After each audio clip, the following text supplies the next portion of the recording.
Welcome everyone, my name is Lady Alex, and this is Say What with Lady Alex. Today I will be talking to you about a few of my passions and why I created this podcast. Aside from my photography and my many craft projects, my true passions lie with gaining knowledge and sharing it with people to help make a growing and positive community.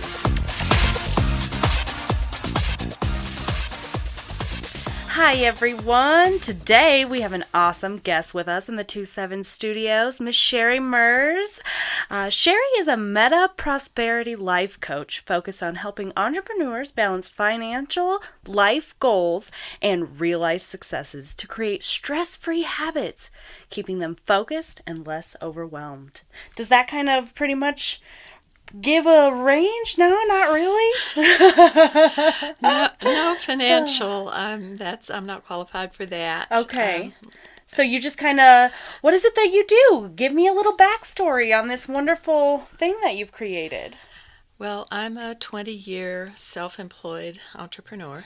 Excellent. And I have failed over and over and over again. I did not succeed until I became a writer.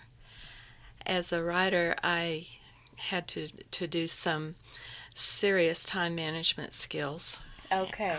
And doing that, based on 20 years of learning how to do it, gave me the opportunity to create or to write over 35 novels in the last 5 years. Oh my goodness. So I became interested in coaching and online courses over the last couple of years, I guess. And as I tried to determine what among my many skills I was really qualified to teach, time management kept coming up for me, especially time management for home-based entrepreneurs. Okay. As you are one right. yourself, I am. You probably understand the potential overwhelm that comes from trying to balance homemaking, right, your business, your children, your all spouse. Of the things. Yes. Fortunately, you work together. But I've developed a methodology of creating your own time management system. Okay. Because all business is systems. Right. So if you know how to manage your time and you have a system to do it systematically, right, then you can succeed yeah, at all of those aspects in all of those domains of life. You can balance your time that you spend with your children versus in your business versus on your home, etc. And so as I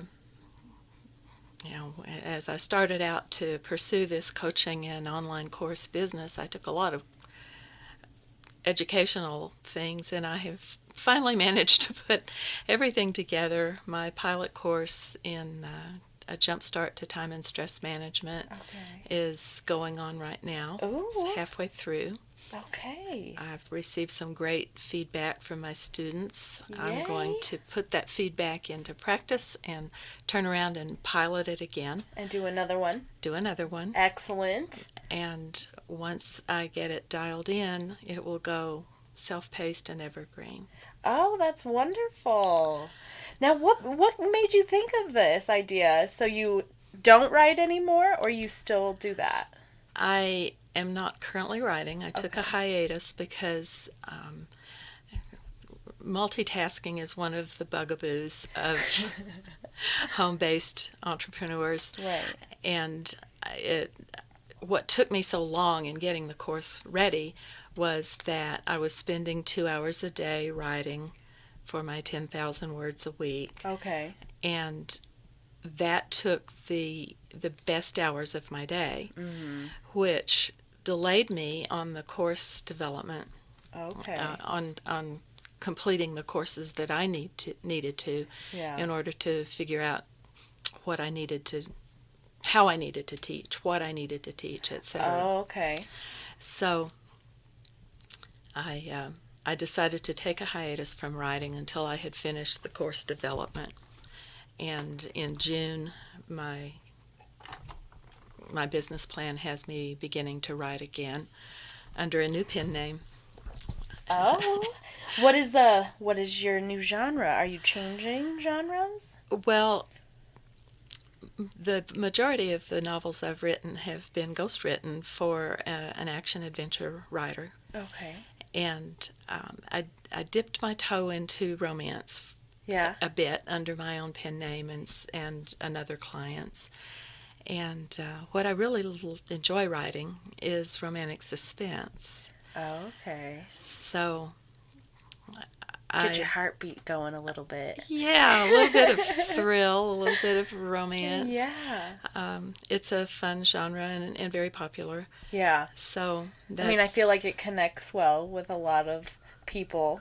A lot of women, anyway. For sure. A lot of the readers are women. I was self-published before for 8 of my novels, which I sold to finance this hiatus. Oh, okay. So I have no more novels under my previous pen name. Starting out with a new one, and we'll see what happens. Whether I'll pitch it to a publisher or whether I'll self-publish again. Oh, that's so wonderful, though. That's awesome. Is that just like a passion that you have, writing? I didn't think it was. My motivation for writing in the first place was that was something I could do online. Okay. At my leisure. Right. But I miss it when I'm not doing it. So I guess you could call it a passion. Yeah, maybe it's a little bit of a hobby. Well, a hobby is something that you don't make money from. Right, and you've managed to change that, right? I've managed to do pretty well for myself. Yeah, that's so writing. wonderful. The average indie writer doesn't sell even 100 books. I've sold several thousand. I've had book deals that gave away 100,000. Really? One of my action-adventure novels made it to number 9 in the entire Amazon store. Wow. Not under my pen name, unfortunately. I didn't make the money from that. Dang it. It was a thrill for the, 5 minutes it was in that position. But that's still wonderful. That's an achievement for sure. It's something that I'm proud of, yes. Yeah, that's so wonderful. Okay, so now back to the coaching, the life coaching. Yes. Now, can you give me, I know, this is how you are going to be making your money now, so you can't give too many tips of the trade away. My philosophy is give value first. Yes. That's exactly why I'm doing this podcast. Great. Because I feel that, there's lots of value, especially in the women that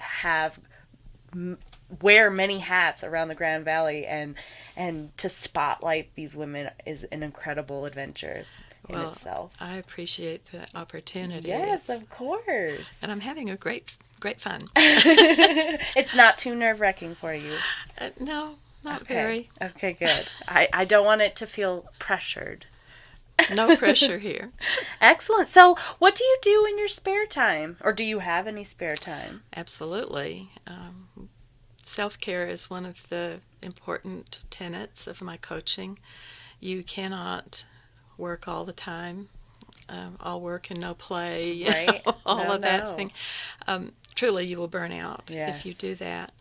So in my spare time, I do a lot of different things. Okay. I enjoy old-fashioned needlework, crochet, cross-stitch. Oh, nice. I love to garden. Me too. I'm xeriscaping my front lawn. What is that? Well, I am slowly covering my grass. Okay. And killing it, and so that I don't have to water it. And then I'm planting native plants to attract butterflies and hummingbirds and such. Oh, yeah. Learning a lot about the native flora. That's awesome. I know there's so many. We have a little fire pit and a couch set up in our backyard, and there are hummingbirds and butterflies like crazy. That's great. Yeah, it's awesome to get to see it, and we live in such a beautiful area. We do. A part of what we have in this area is great hiking. Yes. And that's another of my passions. Oh, I love to good. hike. And we have great, like you said, we have great hiking spots. We do. You can go to a new hiking spot probably every day if you wanted to. Yep. Where's your favorite local hiking spot here in the Grand Junction area? I haven't established a favorite here. We just moved here not quite 2 years ago. Oh, from Moab, right? No, I grew up in Moab, but for the past 5 years or so, 6 years, we had lived in the Denver area. Oh, okay. And I have many memorable and beautiful hikes in the Jefferson County open spaces. Oh, yeah, for sure. We actually just moved back from the Denver area as well about 2 years ago. Oh, so yeah, you're about the newcomers same. as well. Well, not newcomers. I was born and raised here. Oh. So I left shortly after I went to high school, or graduated from high school, and came back to raise my children here because I think it's just a beautiful place to live. It is. You have so many opportunities for hiking and exploring. There's lakes and all kinds of free adventures. All sorts of recreation. Yeah, and I enjoy the fact that my child gets to go ride her bike and I don't have to worry that somebody's going to snatch her off the street. Like, where'd she go? Where'd she go? Right. Whereas in Denver, I kind of did, and definitely in New Orleans, I would have. Oh, yeah. So, yeah, those were the other places that I lived in my young, childless times. But we lived in Lakewood, so we were close out there, and I went hiking out in a Golden area a lot. Yeah. We rented in Lakewood for the first year and a half or so and then moved to Arvada. Oh, nice. But the Jefferson County open spaces are worth the trip. They are. They're so wonderful. They're so nice. And it's cool that they're making more of them. Oh, I didn't know that. Because there was one, I can't even remember, it was like up off of Kipling, and it had some really cool art statues just kind of out in the middle of this big open space, and it was a whole exhibit outdoors, and it was really cool. Oh, cool. Yeah. So I don't know if you've ever been there, but it was pretty cool. I've been on hikes off of Kipling before.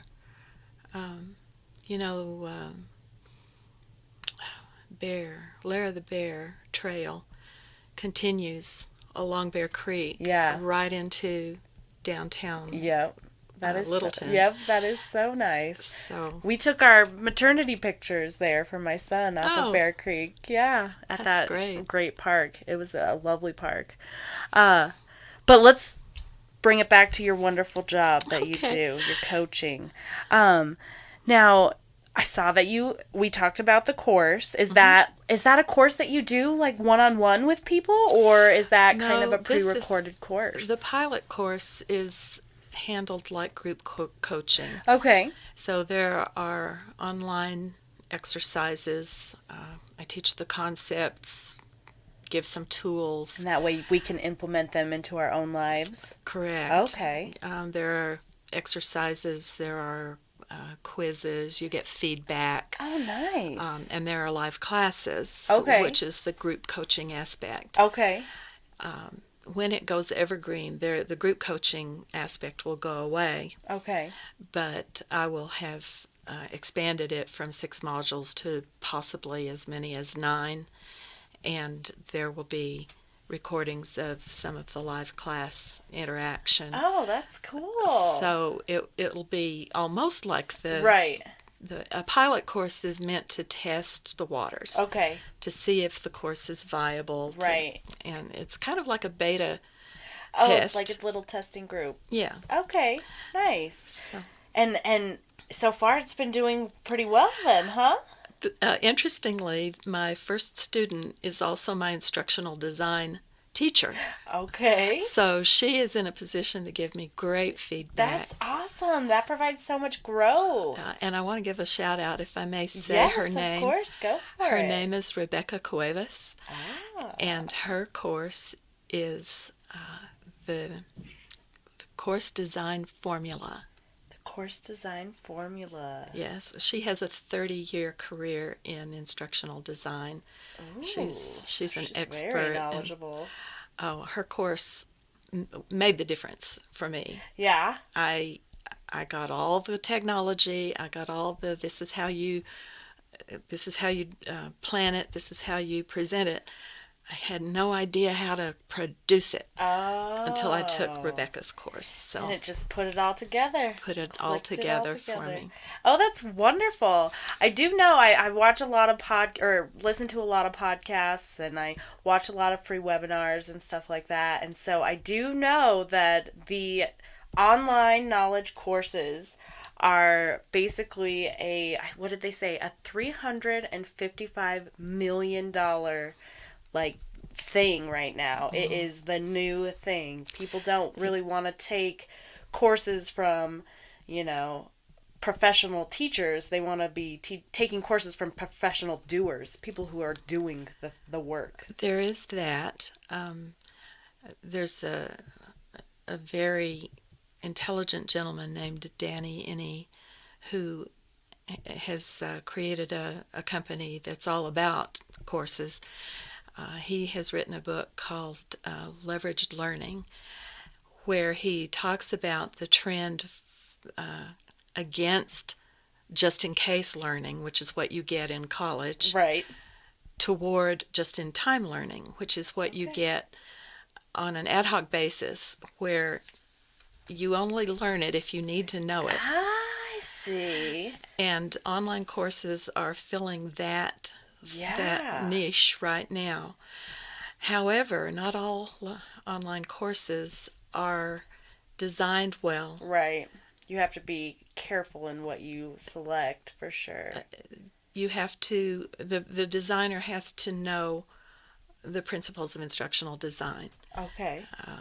And when they don't, it's unfortunate that a lot of these high-powered gurus just push knowledge at you without giving you the opportunity to learn to apply it in your own life. Yeah. And that's why so many of them have very mixed reviews, because if you don't teach the proper principles of instructional design, then you end up with a talking head that tells you do this, do this, do this. You don't know why. You don't know how. You just know I have to do it this way. I don't think I can do that, but that's the way to success. That's apparently often the case. So you need to have practice. Yeah. You need to have feedback. Yeah. And then you need to be able to independently perform. Right. The techniques, offering, the methodology, whatever it is. That is true, teaching. because I have seen a few classes. Luckily, thank goodness, they were still free webinars, but where they're like, I'm going to tell you the 3 principles to making money. If you buy my course, you can make money. Right. Have a good day. And you're like, wait, what? I thought you said there was 3 keys that you were going to tell me. And they're like, oh yeah, stay tuned for the next webinar. Yeah. And you're just like, no, or what? Pay me first and then I'll tell you. So you lied to me. I think a few minutes ago you were going to ask me for a tip or something of that sort, and we got a little sidetracked. A tip on keeping everything organized, or I don't remember. I have many tips. I would love tips. I mean, ask me what I'm a you home-based entrepreneur, so I would love any information on how to manage all the things. I do know that there are times where I feel like we have things that we have to accomplish, and then those are always the times that the children need us the most, or the animals decide to be crazy in the next room, and it ends up things not always getting done exactly how I plan it. How do you suggest keeping to tasks like that? Well, the first thing is multitasking is not the answer. Okay. For many years, people proudly proclaimed, I'm a great multitasker. Right. Or they said women are better multitaskers than men are. And the fact of the matter is, you don't really multitask. You're not No. doing two things at the same time. You are switching back and forth between the two things. Yes, and doing, I did hear about this. You're doing neither of them well. No, I'm tricking myself into thinking I'm doing it well. You're tricking yourself into thinking you're getting two things done at once, but you're being slower and less efficient at both of them. Yeah. So if you have small children, Which I do, and they have an urgent need, then that's what you have to focus on. Yeah. I do have a tip for you. How young are your children? My if I may children ask? are 2 and 6. Okay, this will work for the 2-year-old. Okay. It may not work for the 6-year-old. I would love anything to help me with my 2-year-old. He's my hard guy for Okay. sure. Go on Amazon or down to Walmart. Find yourself a kitchen timer that looks like a toy. Okay. They make really cute ones all the time. So you can find one that looks like a toy. And for a 2-year-old, if you're doing something when your 2-year-old interrupts you that you absolutely can't let go of, a 2-year-old does not understand the concept of time. No. Just a minute means nothing to a Yeah. 2-year-old. Set your toy-shaped kitchen timer Okay. for 2 minutes, no longer than 2 minutes. Right. No more than 1 minute per year. Okay. Under 5 anyway. Set it for 2 minutes. Hand him the toy and say, play with this until It goes the off. noise happens. Okay. And Mommy will be with you when the you noise goes bring it off. back to me. Now, the key is don't let the child play with the kitchen timer at any other time. Okay. Except for when I need that one extra Except moment. for when you need the one extra moment to finish the sentence in your paragraph if Right. you're a writer. Yep. Or, Doing social media or for the Correct. business or any of those things. It that will allow just you to need- get to a stopping point. Yeah. And then your son brings back the timer, you take it, put it away, and pay attention to nothing but your son Right. until his needs are met. Oh, I think that would honestly help too, because there are so many times where, like, I'm playing with him and then, oh, I got a message, and so I have to reply to a client, and then, nope, I'm still playing with you though, look, and then back at it. Let me help you with that. Your client does not expect you to answer within 30 seconds. Okay, that is something that I definitely need to work on. Boundaries is another Yes. something that I help people work on. I think it's interesting too, because at first I was like, I think that I'm doing, I used the word, I'm a multitasker, like I'm doing pretty well, like how would she be able to help me? And you've brought many things already that I didn't even realize I was I can help you with. stop that. That's incredible. That's like saying I'm a great person to do two things badly. I don't want to do anything badly. Of course you don't. No, of course you don't. I want to do all the things.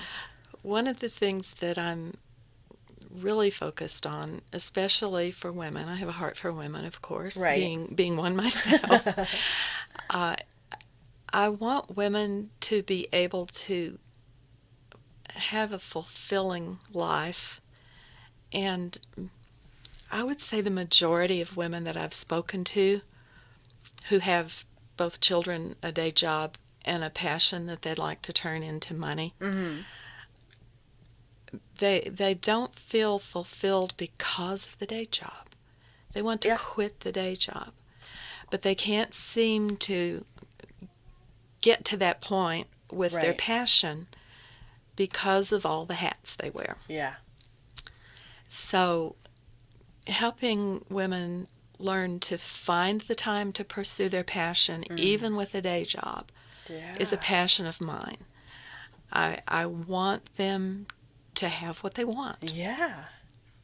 That's incredible, too, because I know when I had just a regular corporate job, by the time I was done, I mean, I'm so crafty. I have so many wonderful ideas and things that I want to do for our company, but I would get home and just be like, meow. I don't want to do anything. A little bit fried. Yeah. One of the things I had to learn to do is dedicate a day of the week to different aspects of my business. Uh-huh. So, for example, I do social media on Tuesdays. Okay. And I plan it out and schedule it for the week. Ah. There are tools to help you do that. Yes, there are. And I do, content creation, usually on a certain week of the month, and I do it for 2 days or 3 days, however long it takes me, for the entire month. Oh, wow. So that keeps me from switching my focus back and forth from Throughout the day. course creation to writing to social media to content creation every single day. If you have too many things on your to-do list, the thing that you enjoy most gets the most time. Yeah. And the rest goes by the wayside. Yeah. I was literally just going to say that because I will make a to-do list, and on that to-do list is probably 10 things.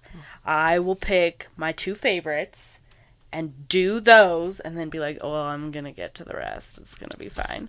And then by the time it's time to be done, I'm like trying to get everything done because I wasted so much time on the one. You're overwhelmed. You're stressed. You're not there for your children in that state of mind. Yep. It's just not good for you. For your health either, to be under that much stress. That is incredible because it does play out in different ways. I know my husband, when he was having his corporate job and I was having him be a part of our business and he wanted to be part of the children, he wanted to be the husband that I needed, all of the things he wanted, but he worked so much at this corporate job that by the time he was done with that corporate job, he was telling me that this was my business. Mm-hmm. And I was so sad because I was like, no, wait, this is our business. What are you talking about? But he just felt so disconnected. And that's a good point because as women, we've been talking about all the hats that women wear. Yes. Men wear plenty of hats as well, especially modern men who don't think that it's a woman's job to clean the house and a woman's job to take care of the children, but who want to be involved in the full spectrum of life. For sure. And so even though I have a special heart for women, I don't limit my practice to women. Oh, okay.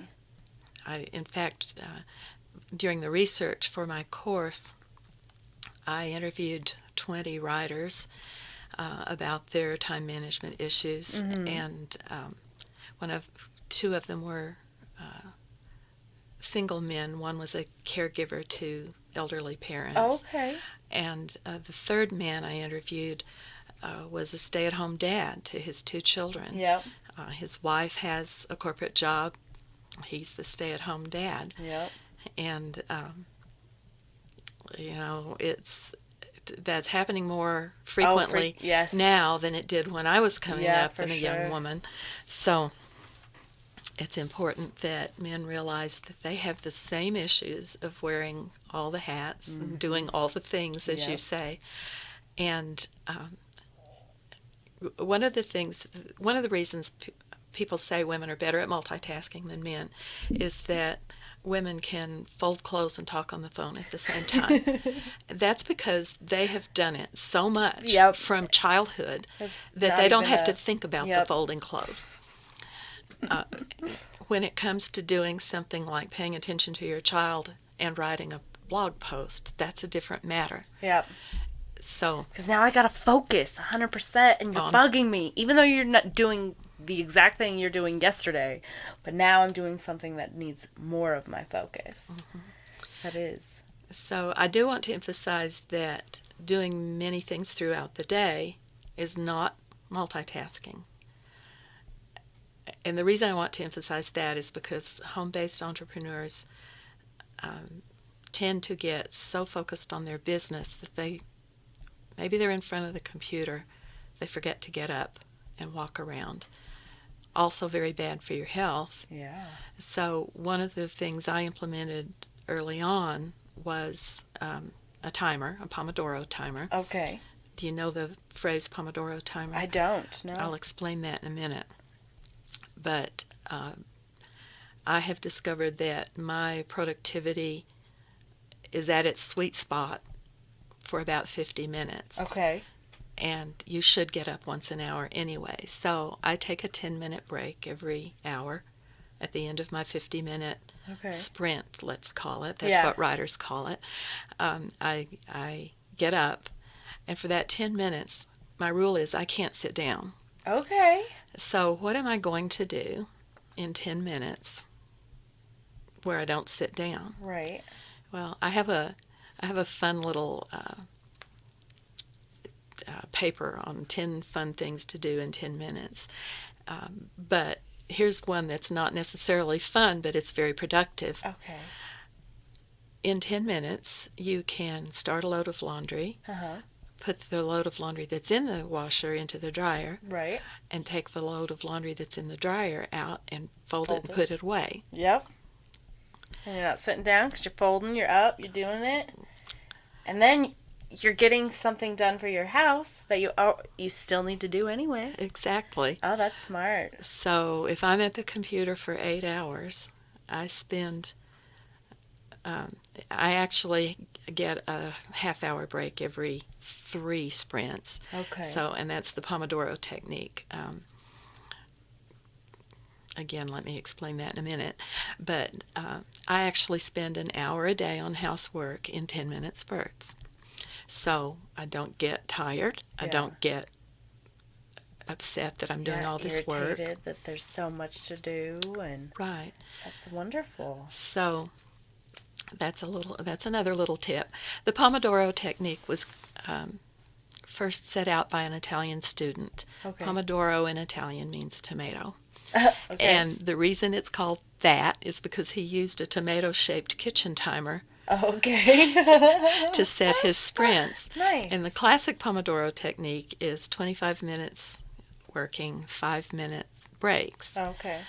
I hardly do anything the classic way because my unique position is that a rigid thing that somebody else invented doesn't necessarily work for you. Right. So I have taken all of the guru things and put them together in a methodology that allows you to pick what works for you. The tools that work for you. That's smart. That you create your own system. Yeah. So that you can... That more people would actually use, because I know I've had many jobs and many trainings, and each training they tell me all the things that you're supposed to do, and I'm like, yeah, I already know how to do this, so I'm going to do that differently, and I'm going to do this a little differently. But it gets really muddied when someone's like, you have to do it this way.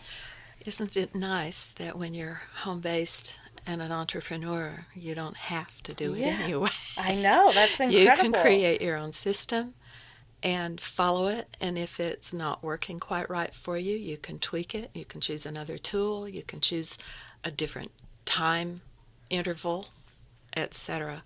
So 25 minutes worked for the Italian gentleman. That's not enough time for me to get into a chapter. To get fully into it. In 50 minutes, I can write 1,000 to 1,500 words. I can write a chapter. I can finish it. Nice. So take a little break. Take a break, reset. Clear my head. That's wonderful. Come back refreshed. Yeah, that is. Because I know sometimes I try and push a little too far, especially on my solo episodes here. I want to get it done. I want to do it right. And then I keep messing up. I have to stop more. And then my lovely husband will be like, let's just take a break. I'm like, good job, lovely husband.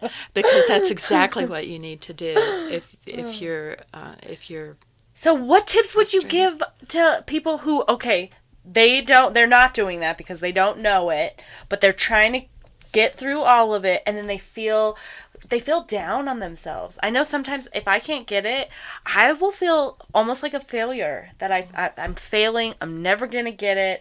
What would you advise people who get stuck in those negative trains when it happens like that? That's a very good question. Not sure I have an immediate answer. It seems that many of us, especially women and especially writers, have what's now being loosely termed imposter syndrome. We're not good enough. We don't do things right. Yep. And actually, the more you allow your subconscious to tell you that, the more you believe it. Yep. So I guess off the top of my head, my advice would be create an affirmation that counterbalances that negative self-talk.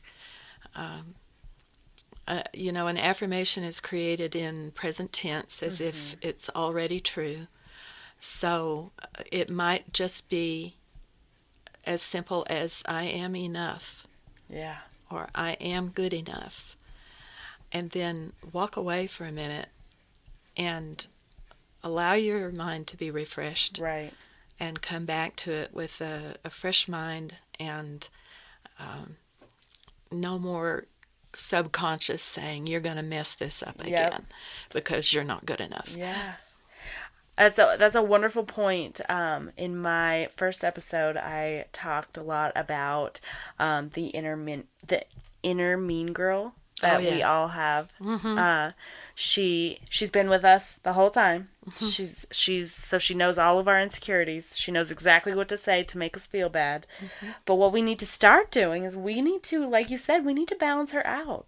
Mm-hmm. We need to start reassuring her that we are enough. We are awesome. Yeah. Because if we don't do it, I mean, everyone, and especially today's generation, is so focused on themselves. No one else is going to do it for you. Okay, now what generation is today's? The age of social media. I feel like that has changed a lot of people from the upright necks to the bent looking at a phone neck. Okay, fair enough.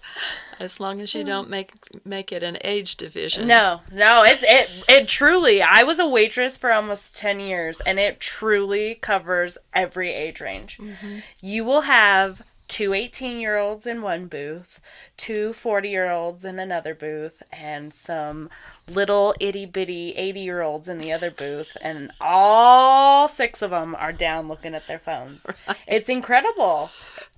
Having those pocket computers, they kind of changed the whole world a little bit. They changed the whole world a lot. I was there to see it all. Right? It's pretty incredible, the change, and so quick. Yeah. I had already graduated college when the first desktop computers came out. Really? So. Oh, that's so fun, though, to get to see all through. It's made the time go very quickly. I think as we grow older, any age, the time goes by quickly. I just had a son, I swear, like 6 months ago, and he's almost now. He's 2. Yeah. Time travel. So it is incredible. Did you have any children?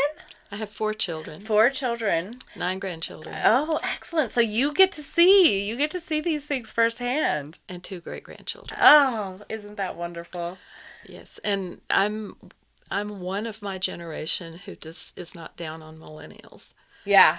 I think millennials are refreshing. Good.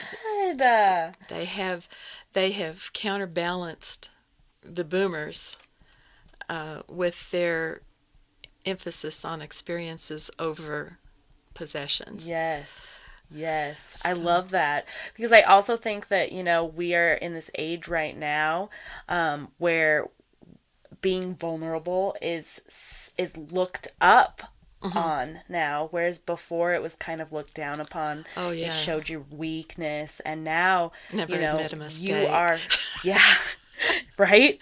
And now you're strong. You're looked up as someone to be admired for having failed and having struggled and all of the things that before would have been like, oh, did you hear about the so and so? You know, it used to be something that we knew. Thomas Edison knew that failure was just figuring out a way that didn't work. Eventually, you figure out a way that does work, and I've proved that myself because 20 years you know, of doing it wrong until I finally did it right. Yeah. So. But honestly, I truly feel anyone who is successful, especially in today's day and age, has had failure after failure after failure to be able to learn how to get to their end goal. Mm-hmm. Because how do you learn anything when everything is just like, yes, you did it right. Like, good job. Again. I mean, it starts when you're a toddler. Yeah. If toddlers don't stand up and run a marathon the first time. Oh no. But somewhere along the line, and I think it probably has to do with the way public school has stigmatized failure. Somewhere along the line, you're expected to do something perfectly the first time out. That doesn't happen. Yeah. And that's part of the imposter syndrome, the I'm not good enough syndrome, because if you can't say, I did this wonderful accomplishment the first time I ever tried it, then you feel like a failure. Yeah. And you don't want to have that feeling again, so you don't do it again. That can happen. Yeah. Absolutely, that can happen. So that's one of the reasons that my course not only addresses the methodology of creating your own time management system, it also addresses what happens when life throws you a curveball. Yeah, which it does a lot. And what happens when your circumstances change through no fault of your own or by design. Oh, that's wonderful. So it's an iterative process. You don't create and design your system and have it become static, because your life is not static. Yeah, the only constant is change. That's very true. Well, that is so wonderful. Now, tell us where we can find you and how we can get a hold of you if we just absolutely need your help. Okay, you can find me on Facebook. Okay. At oh wow. Well, you can find me as Cheri Merz, and it's Cheri, not Cheryl. Okay. Cheryl, my name is actually Cheryl, but Cheri Merz is a good friend of mine who's a glass artist and a tarot reader. Oh, really? Actually met her once because of the coincidence of our names, but it's Cheri, Cheri. Okay. Merz, Merz. Okay. My Facebook page is The Meta Prosperous Entrepreneur. Okay. May I explain prosperity? Yes, I would love to. Most people think of prosperity as something financial. Uh-huh. If you're prosperous, you have a lot of money. Yeah. I think of prosperity as having excellence in all domains of your life. Okay. Which is kind of meta if you think about it. Yeah. So meta prosperity is a step beyond prosperity. Oh. So I want you to be I want you to be meta prosperous. And so the Facebook page is The Meta Prosperous Entrepreneur. You can also find me at metaprosperitycoaching.com. Okay. That's my website. And that's where we can find your excellent courses. That's where you can find all sorts of goodies. Yeah. I have free strategy sessions for rescuing your time and sanity. Did you hear that, everybody? She said free things that help you with your time management. She's just giving them away. I have all sorts of resources that I can give you links to. I have descriptions of my courses. Perfect. I have free sessions where I will coach you as to whether this course is actually right for you. Okay. Because not everybody is my ideal right. And target it's market. nice that you do that.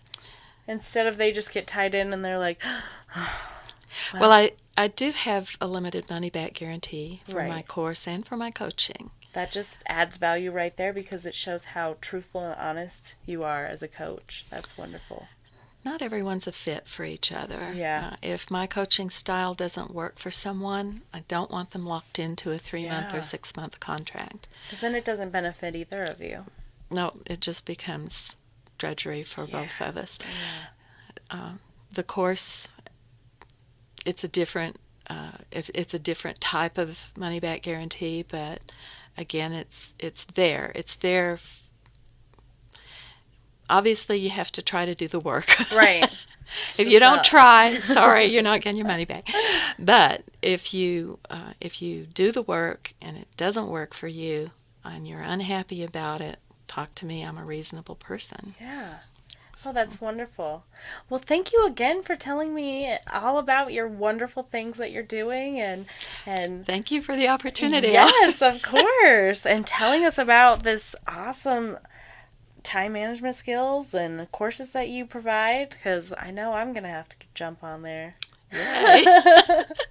I would love for you to be part of my next pilot group. Oh, I would love that. Thank you for the opportunity. You betcha. Well, it was a pleasure to have you here in the 27 Studios. Are you a rock star female of Western Colorado who is constantly working your butt off to achieve your goals? Would you like a chance to tell Lady Alex and your friends about your passions? Big or small accomplishments, I'm calling all awesome moms, bosses, wives, and all-around lady bosses out to be on the new Say What podcast with Lady Alex. Finally stop trying to make yourself smaller and spotlight all your accomplishments that make you a rock star role model of the week. You can apply on Facebook at Bare Elements, subject line Podcast Opportunities. In today's age of the entrepreneur on the rise, tied with social media dictating to many what life should look like, it's easy for many of us that are chasing our dreams to overextend ourselves, creating burnout and sometimes failure. But what a lot of those highlight reels don't show you is the actual amount of self-care versus workflow balance that entrepreneurs need to be achieving success in their business.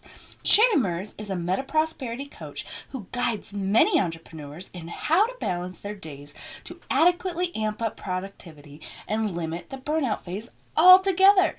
Through her many endeavors, Cheri is proficient in the work from home for yourself genre and is helping many like-minded professionals on time management and ample self-care and how that perfect combination creates success.